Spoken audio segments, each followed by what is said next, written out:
historiador Fernando Rosas nasceu em Lisboa no ano 1946. É professor catedrático jubilado no Departamento de História da Faculdade de Ciências Sociais e Humanas da Universidade Nova de Lisboa. Para além disso, é professor com cargo de mérito, não é verdade? O título. O título!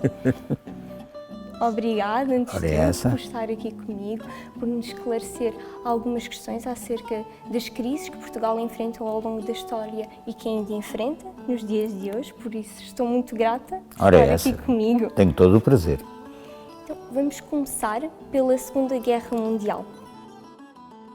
Quais é que foram as consequências que a Segunda Guerra Mundial trouxe a Portugal? A Segunda Guerra Mundial normalmente é considerada como um período cronológico de divisão da história contemporânea portuguesa, da história portuguesa do século XX, em duas partes. Sim. E no que respeita à história do Estado Novo, da ditadura salazarista, também. Quer dizer, há uma história que vai até à Segunda Guerra Mundial e depois há a continuação dessa história em novas modalidades, sob novas formas, sob novas condições, no pós-guerra. Com uma particularidade é que o regime do Estado Novo sobrevive, apesar de ser uma ditadura ideologicamente própria dos regimes nazi e fascista derrotados durante a guerra, o regime salazarista, tal como o regime do General Franco em Espanha, essas duas ditaduras ibéricas sobrevivem à Segunda Guerra Mundial. Mas a Segunda Guerra Mundial marca, na realidade, uma diferença, desde logo porque o mundo muda. É um mundo agora, sobretudo a Europa, tutelada por um lado pela vitória das democracias contra o fascismo e, por outro lado, pela divisão que a Guerra Fria vai trazer entre a Europa do Ocidente e a Europa de Leste. A Europa do Ocidente mais vinculada à hegemonia dos Estados Unidos da América, a Europa do Leste mais ligada à esfera de influência da União Soviética, ou seja, os dois grandes vencedores da guerra, os Estados Unidos e a União Soviética, de alguma maneira partilham a influência sobre a Europa. Isso vai trazer várias consequências para o regime salazarista e para o Portugal salazarista. Desde logo, porque o Salazar é obrigado, de alguma forma, a vincular o seu país à aliança da NATO, constituída em 1949, e do Ocidente, ou seja, integra-se nesse mundo que na Guerra Fria é marcadamente anticomunista, e isso vale uma espécie de aval internacional, ou seja, internacionalmente a ditadura, que tem uma neutralidade um pouco ambígua durante a Segunda Guerra Mundial, essa neutralidade rende-lhe e a adesão que faz ao mundo ocidental na Guerra Fria rende-lhe uma certa credibilidade por parte das potências ocidentais. Não, principalmente porque Portugal tem os Açores e os Açores desempenham, são uma espécie de porta-aviões fixo colocado no meio do Atlântico Norte, muito importantes para a estratégia militar, política e militar da NATO relativamente aos países do Pacto de Varsóvia. Essa circunstância e o facto do mundo ocidental ver com certa benevolência a entrada do Estado Novo na sua esfera de influência, devido ao seu caráter ferozmente anticomunista, digamos assim, antidemocrático também, no entanto, isso faz com que a ditadura salazarista conheça um período longo de estabilidade no pós-guerra, ou seja, entre o fim dos anos 40, quando se celebra o Tratado do Pacto do Atlântico e se constitui a NATO, Portugal subscreve o Tratado do Atlântico Norte, entra na NATO e tem entre o final dos anos 40 até ao início da Guerra Colonial, 61, não é? Goza de um período, do ponto de vista externo, de credibilidade e de apoio das potências ocidentais. As potências ocidentais, no quadro da Guerra Fria, acabam por apoiar as ditaduras ibéricas e, em particular, a ditadura do Salazar em Portugal, beneficia substancialmente desse apoio, desse apoio a uma ditadura que vale pelo seu caráter anticomunista, digamos assim, e onde se ocultam, onde se deixam na sombra, onde não se fala muito, do ponto de vista internacional, do seu caráter profundamente antidemocrático, não é? Do abuso das liberdades fundamentais, etc. Mas isso é um fator, do ponto de vista do enquadramento geral, muito importante para a subsistência do regime e para um período longo de estabilidade externa até ao início da guerra colonial, quando as coisas começam a mudar, tanto interna como externamente. Além disso, a guerra teve outra consequência muitíssimo importante do ponto de vista interno, é que a guerra facultou uma grande acumulação financeira, acumulação de dinheiro, quer na esfera pública, quer na esfera privada. O Estado ganhou muito dinheiro durante a Segunda Guerra Mundial com a neutralidade. A neutralidade foi muito rentável do ponto de vista económico, quer para o Estado, que cobrou com o sistema fiscal largos impostos sobre a atividade exportadora e importadora. A atividade do comércio externo caiu muito de volume, mas aumentou imensamente de valor. Basta lembrar, por exemplo, das exportações das conservas ou das exportações do wolframio durante a guerra, para nos lembrarmos que isso é uma atividade altamente rentável para os cofres públicos, e isso permitiu também uma grande acumulação privada, ou seja, dos negócios de guerra. Ou seja,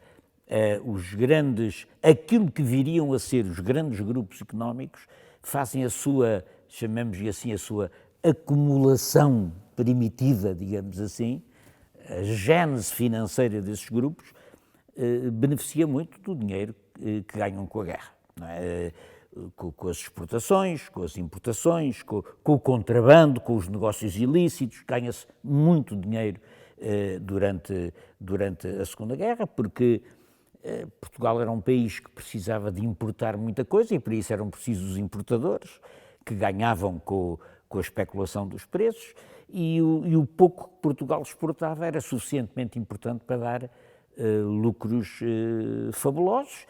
E, além disso, é preciso lembrar-nos que Portugal era um país onde não há liberdades públicas, os partidos políticos são proibidos, as liberdades fundamentais são eliminadas pela ditadura, não há sindicatos livres, não há direito à greve e, portanto, a sobreexploração do trabalho, ainda por cima nas condições favoráveis aos negócios de guerra, facilitam imenso a acumulação pública e privada. E essa acumulação pública e privada, concluindo a resposta à sua primeira pergunta, é o que vai possibilitar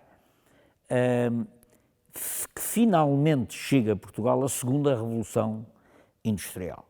Ou seja, a metalurgia de base, a siderurgia, as químicas de base, a eletricidade, a hidroeletricidade, as grandes barragens, etc. É no final dos anos 50 que esse processo de industrialização, um processo a que muitos economistas chamam de modernização conservadora. Porquê? Porque é uma modernização que se faz sem liberdade política e sem justiça social. Ou seja, o país cresce economicamente, de um ponto de vista geral, o produto cresce globalmente, mas as desigualdades acentuam-se, permitidas em grande parte pela ausência de liberdades públicas que permitam corrigir a desigualdade e a injustiça social. Mas em termos, por exemplo, se nós beneficiamos com as fábricas tiveram de produzir mais para conseguirmos auxiliar, entre aspas, os pedidos de guerra, mais ou menos. Mas em termos laborais, isso afetou alguma coisa nos portugueses? Nós tivemos de trabalhar mais? Em termos sociais, o que é que mudou? Bom, e mesmo em termos económicos, isso não é bem assim como tu estás a dizer, porque para trabalhar, para que uma economia elabore, é preciso ter matérias-primas. É preciso carvão, desde logo. E Portugal não tinha carvão. Ou seja, o carvão que tinha um muito baixo poder calorífero. E, portanto, importava tradicionalmente a uga de Inglaterra. A Inglaterra estava em guerra. Precisava mais do que nunca da sua uga para o espantoso esforço de guerra que fazia. Portanto, pelo contrário, há uma grande quebra na atividade industrial como é que nós o por falta de fazemos? energia, não é? Porque não há carvão. Valeu à economia portuguesa, apesar de tudo, uma certa obsolescência que fazia com que muitas atividades dependessem ainda da lenha, como atividade. Mas, outra coisa, por exemplo, para a agricultura, era preciso, para a vinha, por exemplo, sulfatar a vinha. Portugal é um país produtor de vinho. É preciso sulfatar a vinha. O sulfato tinha que se importar, porque Portugal não produzia. De onde é que vinha? Vinha dos Países Baixos. Os Países Baixos estavam ocupados pela Alemanha, acabou o sulfato. Para o trigo havia, a CUF produzia cá em Portugal o adubo, o sulfato, o fosfatado, peço desculpa, o adubo fosfatado. Mas o adubo azotado era um produto essencial para a produção do trigo. Meter o adubo azotado na terra. Não havia adubo azotado, não havia ainda a indústria do adubo azotado. De onde é que vinha? Dos Países Baixos. Os Países Baixos não deixaram de produzir. Portanto, repara, muita da matéria, ferro, aço, cobre, essa metalurgia não existia em Portugal. Portugal tinha vulnerabilidades estruturais enormes que faziam com que ele dependesse em questões essenciais da importação. E essa importação acabou porque os países entraram em guerra e não podiam exportar aquilo de que precisavam, acabou porque foram ocupados e, portanto, a sua produção é orientada noutro sentido, e acabou por outra razão. É que se tornou muito difícil. Como é que isto chegava a Portugal? Chegava a Portugal através dos navios, até por mar.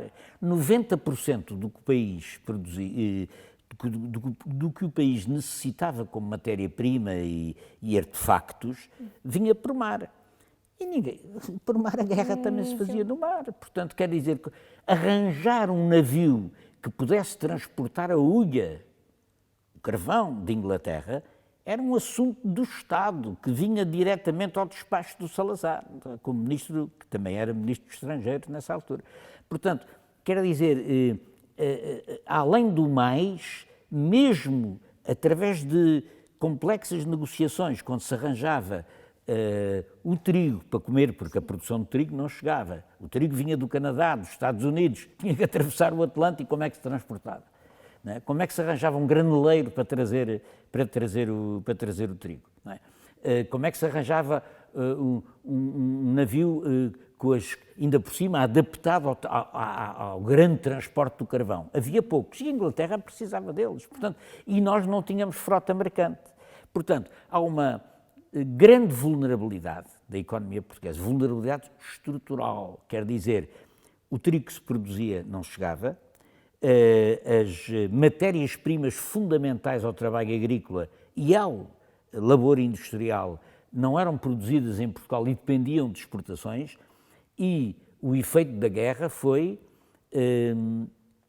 dificultar grandemente isso. Tu perguntas, e bem, bom, mas então de onde é que veio o dinheiro que se ganhou durante a guerra? Como é que nós fizemos isso? Veio exatamente a espantosa valorização dos negócios das exportações. A exportação cai em quantidade, mas por vezes duplica, triplica, quintuplica em valor. Não é? O valor das exportações do wolframio, o valor das exportações das conservas, o valor das exportações dos têxteis, que era a indústria têxtil que havia em Portugal, das botas, da borracha que se aplicava às botas, dos cobertores, por exemplo, à frente leste, os alemães vinham cá buscar muita coisa dos agasalhos, das botas, etc., vinham aqui buscar, mesmo com o bloqueio britânico organizado para eles não virem cá, vinham ilegalmente e deram muito dinheiro a ganhar ilegalmente às pessoas que se dedicavam, legal e ilegalmente, a esse transporte. E, portanto, em grande parte vem daí e vem de outra coisa. Vem da espantosa valorização dos produtos coloniais, que durante a guerra, repara... Ainda não havia a guerra colonial? Ainda não foi havia lá a muito guerra mais colonial, à frente? e antes da guerra, por exemplo, o algodão de Angola e de Moçambique, o algodão colonial, a matéria-prima que vinha, o algodão, vinha em matéria-prima e depois cá é que era trabalhado e distribuído pelas fábricas. Esse algodão, devido à obsolescência da maneira como era tratado, e há sobreexploração do trabalho indígena, quer dizer, uma mão de obra muito ultra explorada e muito pouco preparada. O algodão colonial das colónias portuguesas era o mais caro do mundo. Era o mais caro do mundo. Vem a guerra e como não há algodão, quer dizer, o algodão que existe não consegue transportar-se porque a dificuldade de transporte é imensa, o preço do algodão subiu de tal maneira que o algodão colonial tratou-se o mais barato do mundo. E, portanto, o que é que isso significa? Ingleses, americanos, gente que precisava absolutamente do algodão para as fardas, para tudo o que a guerra, para toda a espécie de artefactos que a guerra necessitava, vão buscar às colónias. Quer dizer, as colónias de repente têm um boom de exportações. O princípio da guerra é um bocado difícil, porque o negócio e o transporte internacional torna-se muito difícil, mas a seguir há um boom imenso de exportações que beneficia altamente todo o sistema bancário ligado e empresarial ligado à exportação. E não é só o algodão, o cacau, o café, as oleaginosas, tudo isso também tem as cotações desses períodos, desses artigos, disparam completamente. Portanto, a guerra atingiu fortemente a população consumidora por virtude das grandes vulnerabilidades estruturais. As cidades tinham que apagar a luz, muitas fábricas não conseguiam trabalhar, houve mesmo muitas fábricas, para não fecharem, as fábricas eram obrigadas a trabalhar 3 dias por semana, ou 2 dias por semana, para as pessoas não morrerem à fome. E mesmo assim, meu Deus, foi a última grande fome que atravessou o país que trabalhava, o país da gente pobre, o país dos trabalhadores passou muito mal durante a Segunda Guerra Mundial, porque o que se produzia não chegava, os preços, a inflação dos preços subiu, o poder de compra não agarrava essas coisas e, portanto, os ingleses diziam, um diplomata inglês aqui em Portugal escrevia nessa altura que Portugal terminou a guerra como um país de bolsos cheios, mas de estômago vazio. Ou seja, houve as atividades ligadas ao import-export, à exploração colonial, ganharam muito dinheiro durante a guerra, é a tal acumulação privada, mas a população passou muito mal e exprimiu esse mal passar por uma série de revolta social que marca profundamente o período da guerra, as greves de 42, 43, 44 e depois toda a agitação política democrática, antifascista que marca o imediato pós-guerra. Portanto, quando acaba a guerra e se sai da guerra e esta situação começa a normalizar-se, primeiro inicia-se na Europa os 30 anos de ouro da economia capitalista mundial e o Estado e a elite, digamos, a oligarquia portuguesa e o Estado estão cheios de dinheiro.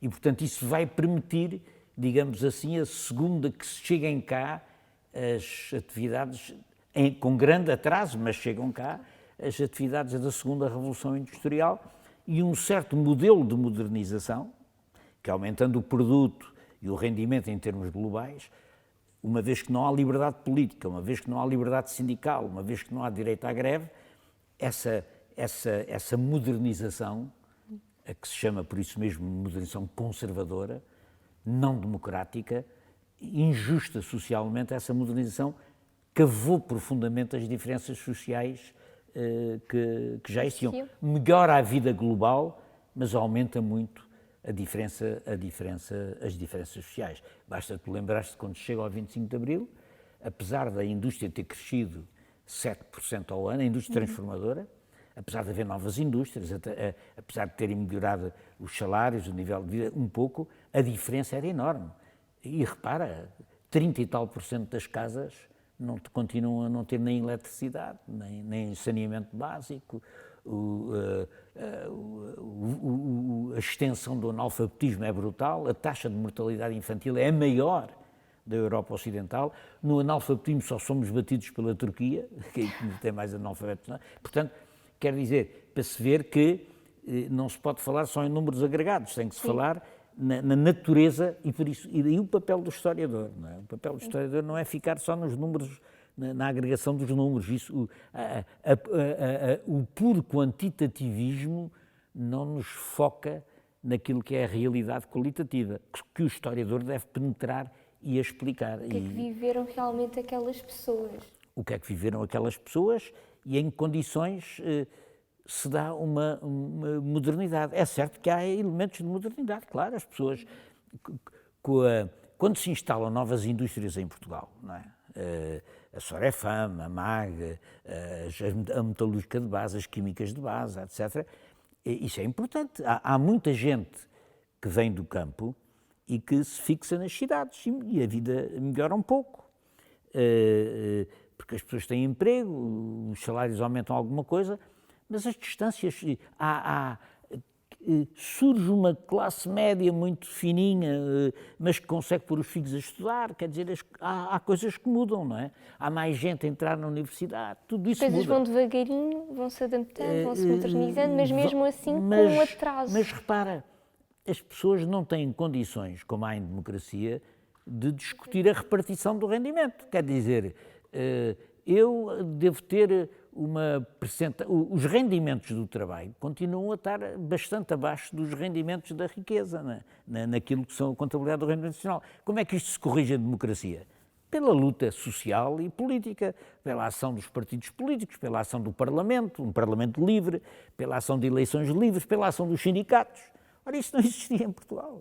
Quer dizer, não existia liberdade política nem sindical e, portanto, esta modernização é sempre uma modernização a meias com a opressão política e com a desigualdade.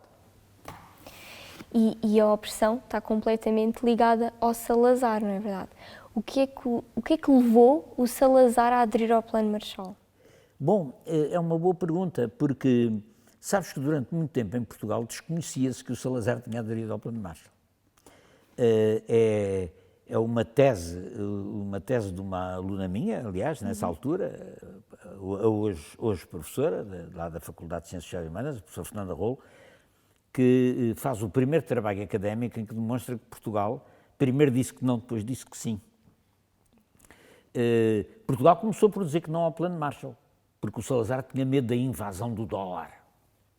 Ou seja, o Salazar tinha receio da modernização industrial. E tinha um pouco de razão do ponto de vista dele, porque, é claro, o Portugal rural, conservador, oligárquico, com um forte domínio de uma igreja muito conservadora, o papel do exército, as forças armadas, tudo isso corria o risco de ser posto em causa pela modernização económica, porque criavam-se... Para já, a população do campo vinha trabalhar para as cidades. O domínio do cacique e do padre era substituído por uma nova sociabilidade nos sindicatos que havia, mas nas associações culturais, nas sociedades de cultura e recreio, onde havia alguma atividade cultural, social, a sociabilidade mesmo da taberna, a socialidade dos bairros populares, quer dizer, novas sociabilidades que substituíam a aldeia rural, e isso muda a cabeça das pessoas. Por outro lado, as pessoas tinham no mundo urbano tinham acesso à imprensa, aos jornais. Uns sabiam ler, outros não, mas quem não sabia ler, lia para quem sabia ler, lia para quem não sabia. Ouvia-se a rádio, coisas que no mundo rural ainda eram raras. Portanto, a industrialização e a urbanização começam a transformar as mentalidades. Claro.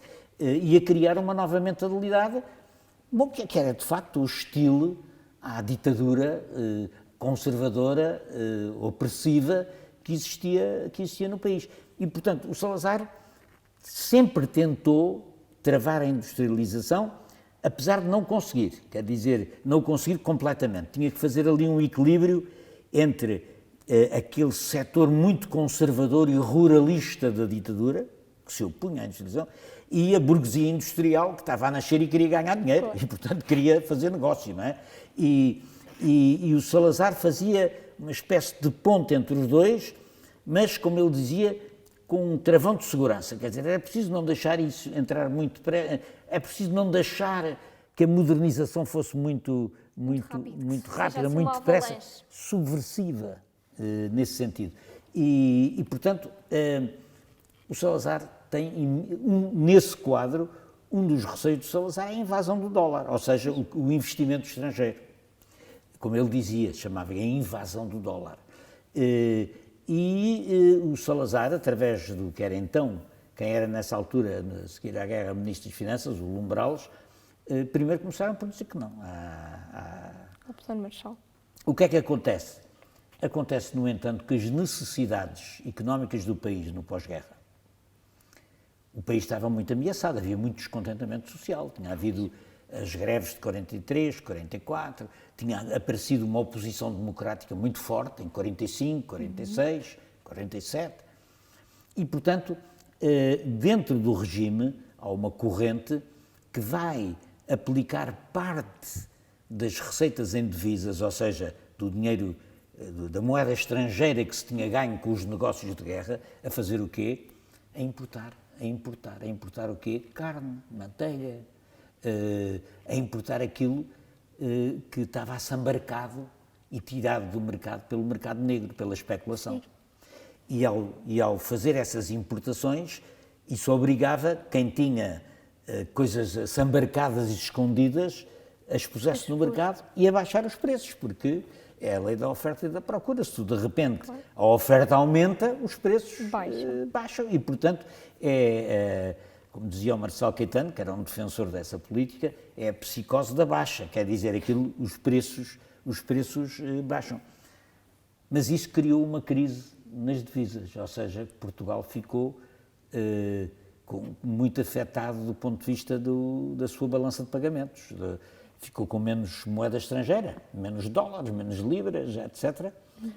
E ficou com uma ameaça de crise financeira que obrigou o Salazar a pensar que, através da adesão ao Plano Marshall, podia compensar essa perca, ou seja, podia arranjar um apoio financeiro que, de alguma maneira, ajudasse a restabelecer o equilíbrio financeiro a partir do final dos anos 40.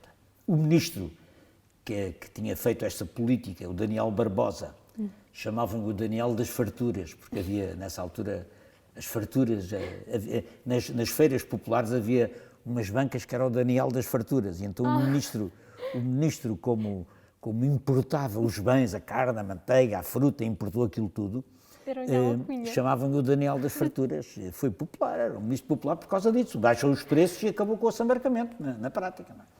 Mas isso teve um custo financeiro, foi muito criticado dentro do regime, e o Salazar acaba por o demitir,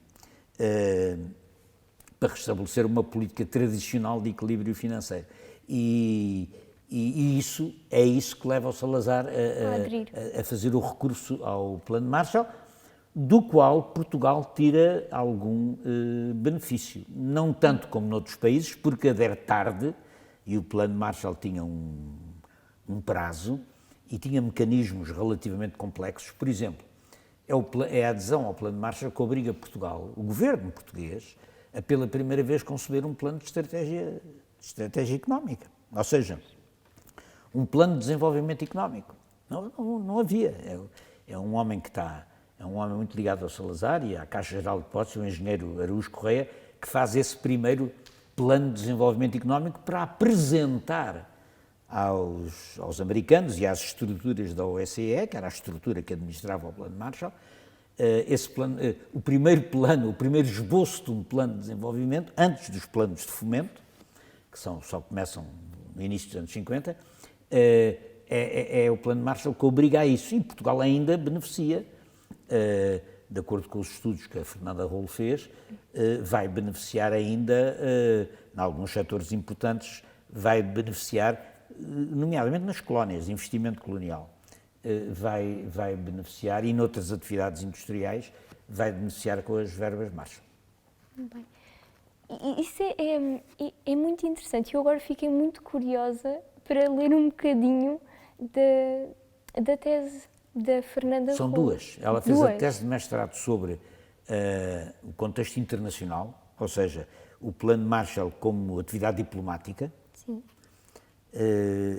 Que é interessante, tem vários episódios. Apesar da negativa do governo de entrar no Plano Marshall, o embaixador português junto das estruturas internacionais preserva sempre, que acredita que o Plano Marshall é importante, preserva sempre o lugar. Não é? E ela relata essa atividade internacional. E depois tem a tese de doutoramento, eu fui o orientador de ambas, o trabalho naturalmente é inteiramente dela, ela faz um trabalho muitíssimo importante. Ela, na tese de doutoramento, vai demonstrar os efeitos, então, na economia interna, ou seja, internamente como é que se aplicaram, de onde é que vieram, como é que se aplicaram as verbas Marshall, que ainda foram verbas com algum relevo, mas nunca tiveram o efeito propulsor que tiveram noutras economias europeias, primeiro porque foram tarde, porque é uma adesão tardia, segundo porque as verbas são menores, e terceiro, porque exatamente é uma modernização conservadora, ou seja, é uma modernização que é politicamente dirigida no sentido de tentar preservar o mundo, sempre o mundo tradicional, e conter o investimento externo, etc.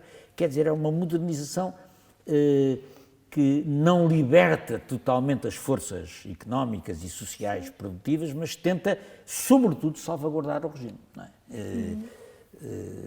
Faz parte daquilo que eu chamei o saber durar salazarista, não é? Quer dizer, uma política de equilíbrios feita à custa das liberdades públicas, da justiça social, da democracia, e é isso mas é esse saber durar que está na substância dessa modernização conservadora do regime. Isso é, de facto, é um tema interessante, fiquei ali agarrada a esse e é muito interessante mesmo. Vamos passar agora para a pandemia. Chegou sem aviso, nunca nenhum de nós viveu uma pandemia. O que é isto? Qual é a nossa reação? O que é que nós, seres humanos, que estamos a viver agora nestes tempos, fazemos?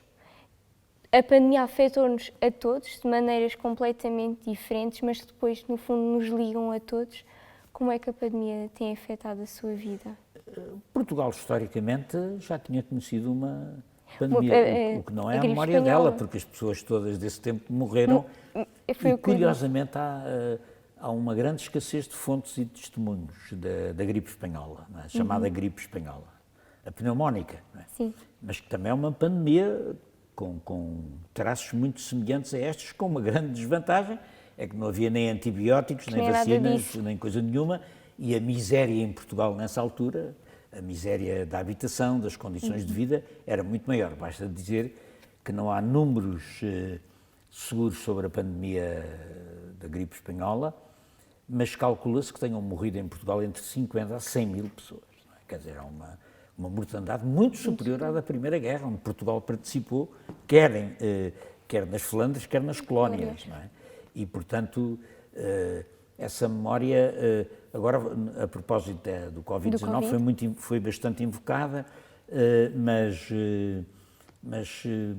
passou, quer dizer, na sociedade portuguesa foi uma coisa que depois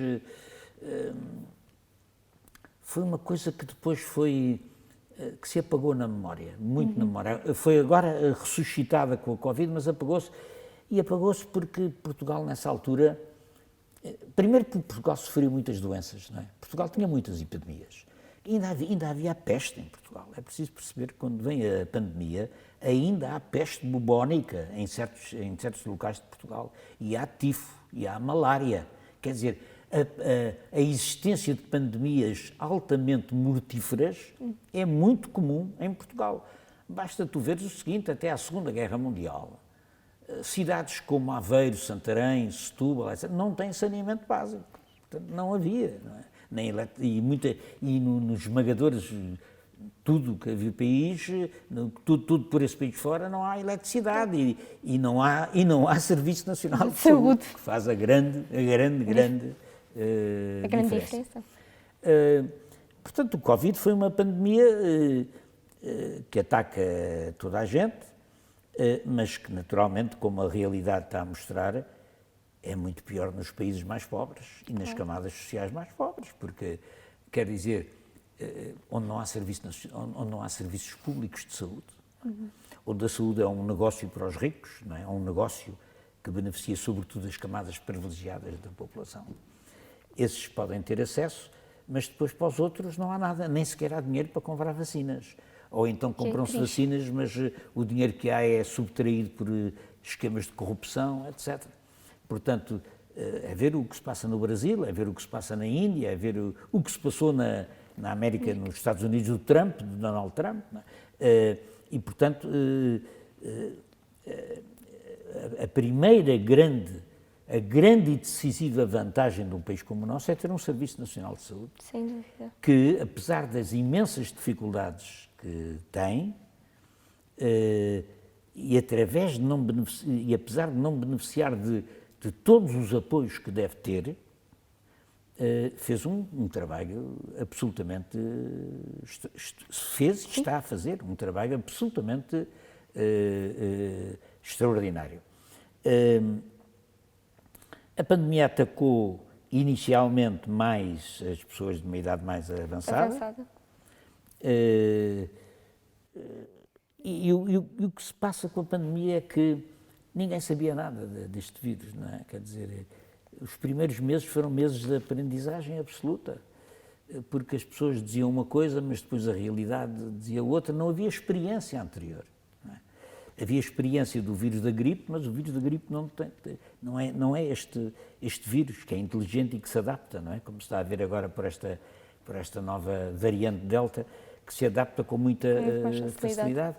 E, portanto, o que se tem feito, e acho que bem, é vacinar em massa, e o que não se tem feito, e a meu ver mal, é o reforço necessário para erguer um Serviço Nacional de Saúde capaz de responder inteiramente a isto. E isso aí há problemas de financiamento e de escolha, quer dizer, porque tem que haver um predomínio absoluto do Serviço Público de Saúde relativamente à saúde privada. Eu, aliás, devo dizer que não percebo muito bem isso da saúde privada, quer dizer, porque é que uma atividade que diz respeito ao bem-estar da população há de ser fonte de negócio privado e fonte altamente lucrativa de negócio privado. Porquê? Porque é que a resposta a uma necessidade pública tem que ser objeto de exploração comercial? Não entendo isso, mas enfim, não é esse o nosso caso. Agora, a vacina tem tido, as pessoas falam de que as mensagens são contraditórias, faz-se uma coisa, depois emenda-se, faz-se outra, mas eu tendo a ser mais compreensivo em relação a isso e à Direção-Geral de Saúde porquê? Porque as pessoas estão a aprender o que é este vírus, não é? Não se sabe. Não sabemos, não se temos sabe, de ir melhorando ao longo do tempo. E não só não se sabia nada do vírus, como o vírus muda, adapta-se, é inteligente. As variantes. E isso exige constantemente respostas de novo tipo. E não é fácil dirigir um Serviço Nacional de Saúde numa contingência destas. De facto, a grande aposta estratégica tem que ser vacinar e tomar medidas de prevenção higiênica, distância, máscara, higiene das mãos, contrariar os ajuntamentos. São as duas vertentes fundamentais. Eu acho que, no que me toca pessoalmente, o Covid, o que me afetou do ponto de vista pessoal, naturalmente, a dificuldade das pessoas se encontrarem. Eu chamo-lhe o presencialismo, ou seja, as pessoas estarem uma com as outras, é uma coisa fundamental. Fico completamente indignado com o facto de este ministro da universidade, não é? Dos estudos universitários, vir anunciar que tenciona no futuro acabar com as aulas teóricas presenciais. Mas o que é isto? Não. Acabar com as aulas, ainda por cima nas ciências sociais. O ensino vive da presença. E ciências sociais, está tudo ligado às relações interpessoais. Absolutamente. O aluno tem que olhar o professor nos olhos e o professor nos olhos do aluno e haver esse diálogo, esse intercâmbio, essa disputa, a substituição disso por redes de informáticas não resulta. Pá. E os alunos, eu continuo a dar aulas na faculdade, dou uma cadeira de História dos Fascismos, a convite da direção da faculdade, dou graciosamente, porque não pode ser de outra maneira, e é bem que seja assim. E eu sinto falta dos alunos para dar as minhas aulas. Estou a dar umas aulas para uma caixa, não é? Estou a dar umas aulas para uma caixa. Não é? Sinto a falta deles e eles sentem a minha falta. Claro. Porque esse intercâmbio da presença é absolutamente fundamental para a construção da dúvida, para a construção do diálogo, para o intercâmbio, é absolutamente fundamental. E isso, do ponto de vista profissional, a ausência do presencialismo, o não haver aulas presenciais, não é só aulas, é o trabalho de grupo, o trabalho, as aulas teóricas, as aulas práticas, tudo isso. Então, numa disciplina de história como a das ciências sociais, é uma coisa, é um grande déficit. Pronto, é o que tem que ser, eu aceito que tem que ser. Naturalmente, as aulas presenciais são perigosas e, portanto, agora é preciso esperar que o vírus seja contido pela vacinação em massa. Espero que agora, na rentrée de setembro, outubro, a imunidade de grupo, esteja em condições de termos aulas presenciais novamente. Um seminário, mesmo de doutoramento ou de mestrado, nunca funciona da maneira se é presencial ou se é na caixa, não é? Quer dizer, não funciona, isso é completamente diferente, esse intercâmbio é completamente diferente. E isso foi, digamos que... E depois também, naturalmente, a grande limitação da atividade presencial com amigos, com conhecidos, na vida social, na vida política, na vida cultural. Tudo isso faz muita falta. Tudo isso faz muita falta e tudo isso reforça esse isolamento radical que as redes sociais trazem. Não é? As redes sociais dão às pessoas uma aparência de participação que não existe. Pelo contrário, é a consolidação da solidão e da manipulação informática que vem a partir da solidão em que tu te encontras perante as redes sociais. Estás sozinha, há uma aparência de participação porque tu podes dar umas opiniões, não é? Mas o que tu recebes é uma manipulação teórica, cultural, etc., através das redes sociais, com as quais tu não podes debater com ninguém. Era o que eu agora estava a pensar. Aparece algum post, eu leio o post, isto aconteceu mesmo. Se eu estiver sozinha, fico a pensar naquilo, mas sozinha, se eu estiver com alguém, olha lá, isso não é bem assim, isso é de maneira diferente. Fazem-te a cabeça. Não nos dá espaço para pensar. E essa forma de manipulação é, neste momento, um dos maiores riscos para a nossa democracia. Um dos maiores riscos para a nossa democracia. Quando nós pensamos que um homem como o Trump, em grande parte, é eleito através de uma ação sem precedentes de manipulação das redes sociais, ou o Bolsonaro no Brasil, a mesma coisa, nós pensamos como e isto está ligado ao Covid, porquê? Porque o Covid empurra-te para casa, não é? Tem que ser, o Covid empurra-te para casa e empurra-te para aquela solução em que tu procuras algum contacto através das redes sociais. E depois as pessoas ficam tão débeis através da solidão que pronto, está bem, é isto, vou aceitar, vamos... Através da solidão e da ilusão de participação, porque depois tu pensas que estás a participar numa coisa em que não estás a participar coisa nenhuma. Pelo contrário, é uma forma nova de regimentar a submissão. É uma nova forma de submissão. E, portanto, eu acho que essa é a primeira grande... Além dos efeitos da doença, além da morte, além da doença, além dos efeitos que as doenças provocam, etc. Naturalmente, isso é o mal social geral. Em termos particulares, o não presencismo e os riscos que isso significa em termos de vida social, de vida cultural, de vida política, de vida para a democracia portuguesa, essa é uma questão essencial.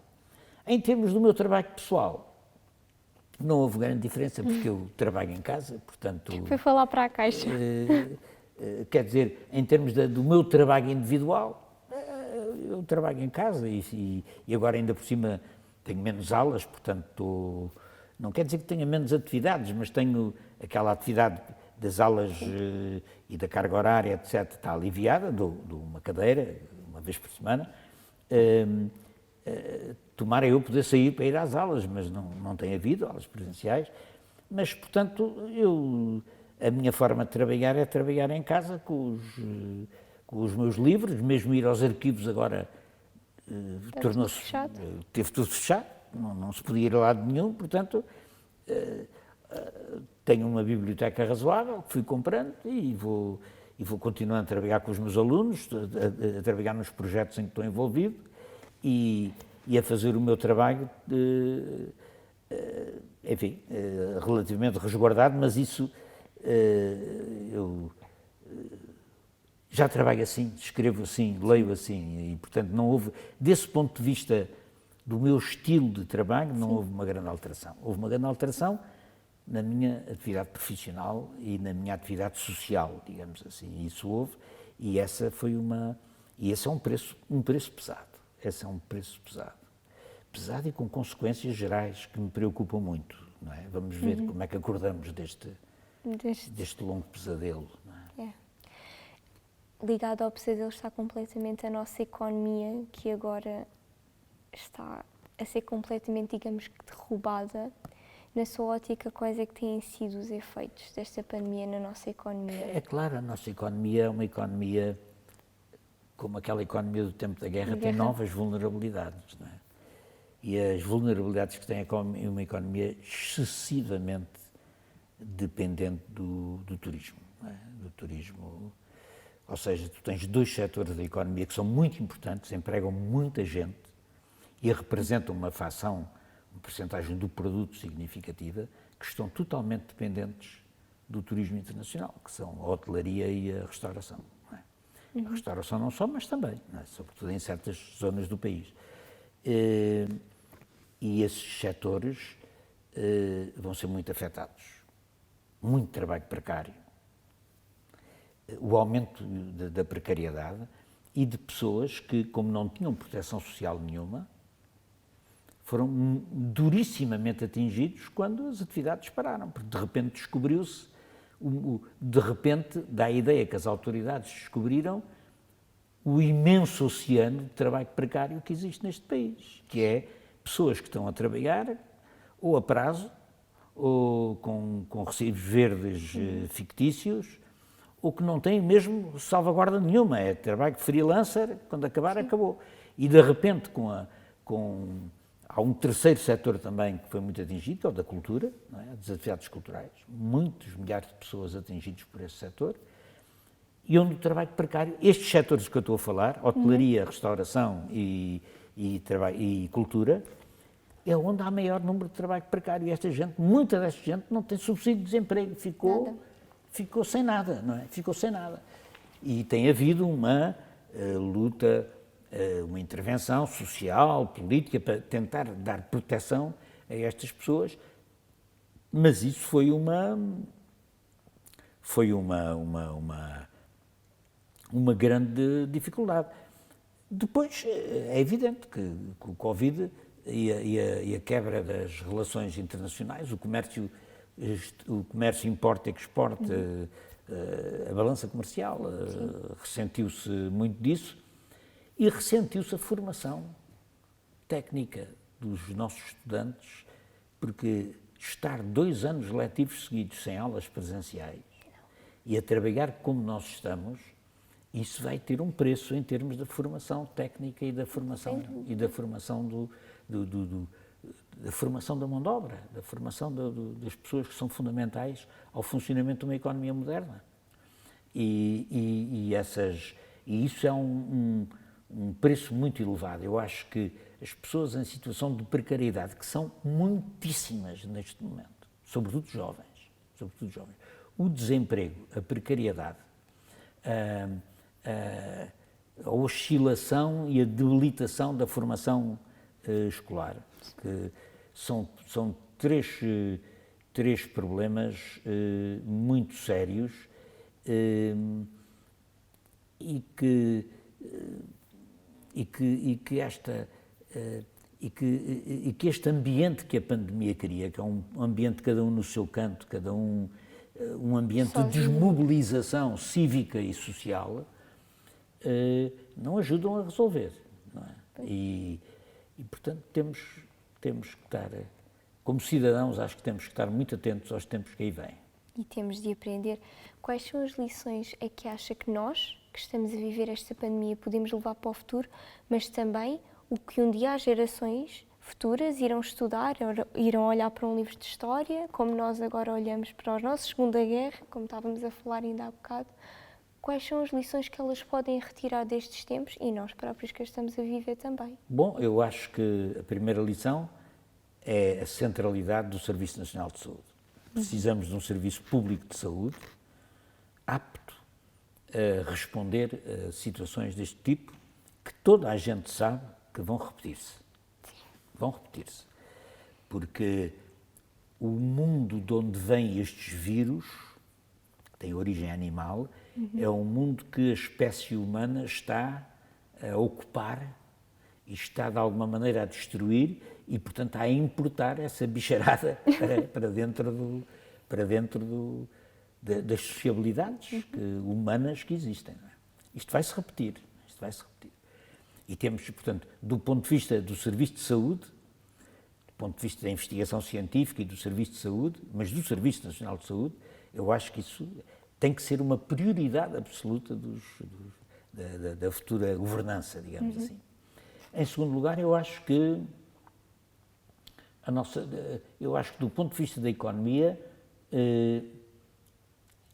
deveríamos aproveitar os fundos europeus que deviam ser aproveitados para uma mudança estrutural da economia. Ou seja, temos que ter uma economia que dependa mais daquilo que produzimos e fazemos do que